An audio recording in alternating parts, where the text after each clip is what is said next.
तो देखिए हमारे सामने एक प्रश्न है, द्विघात बहुपद Y square plus 3y plus 2 के शून्यकों का योग क्या होगा। ठीक है, योग बताना है हमको। तो एक शून्यकों का योग का फॉर्मूला होता है अल्फा प्लस बीटा बराबर माइनस बी बाई ए। आपका ए का मान यहाँ पे होता है, पर कुछ नहीं है तो 1 है। ठीक है, यानी कि ए बराबर 1, बी बराबर 3 और सी बराबर जो होता है 2 है। सीधा यहाँ पे पुट कर देना है आपका। बी का मान जो है 3 है और ए का मान 1 है, यानी कि हमारा आएगा आंसर -3।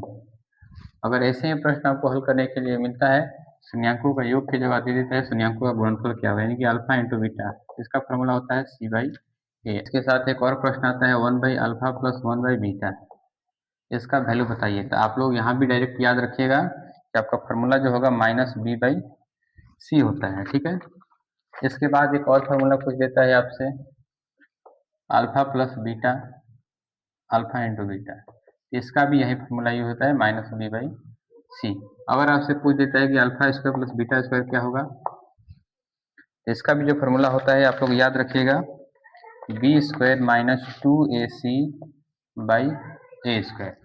ये सारे फार्मूले जो होते हैं सॉल्व करने के बाद आते हैं, लेकिन ऑब्जेक्टिव में हम लोगों के पास उतना टाइम नहीं रहता है कि हम लोग सॉल्व करेंगे। ठीक है, तो ऐसे जब भी ऑब्जेक्टिव में प्रश्न बनाने के लिए आपको मिलता है कि शून्यकों का योग क्या होगा, तो अल्फा प्लस बीटा बराबर माइनस बी बाई ए।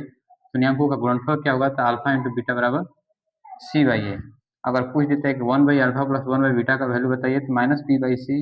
अगर alpha plus beta by alpha into beta पूछता है तो माइनस बी बाई सी होगा। अगर alpha square plus beta square यानी कि शून्यकों के वर्गों का योग क्या होगा, तो B square minus 2ac by A square.